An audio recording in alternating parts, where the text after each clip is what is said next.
Hello, today I'm going to talk about enabling CloudGuard Controller on your Check Point management station.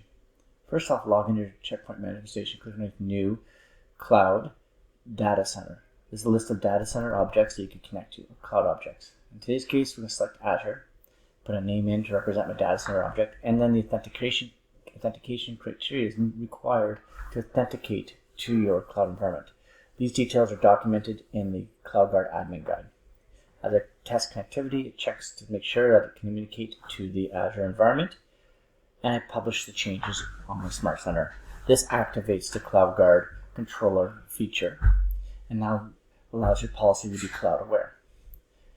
To import a cloud object, I'm going to click on my policy, and I'm going to click on the plus option and import the object from my data center itself. In this case, I'm selecting my newly created Azure object. And then you can see all the available objects that you can import in, such as tags, subscriptions, and network security groups. These lists are all available in the admin guide.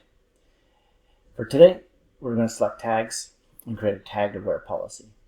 As I import my tags, now my firewall rule contains objects that are imported from my Azure environment.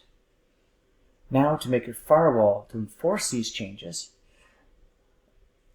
I'm going to click underneath New, and I'm going to create a new localhost object. This represents just an object that's able to authenticate locally to your gateway to actually update your cloud-aware objects.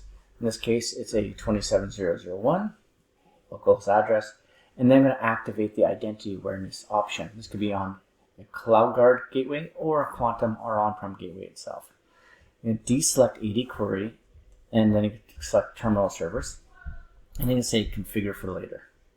This activates the identity awareness tab on the left-hand side. That now allows you to enable localhost authentication. So local web API, click settings, and then you're going to add in the loopback address. This allows for local authentication for the API for identity awareness.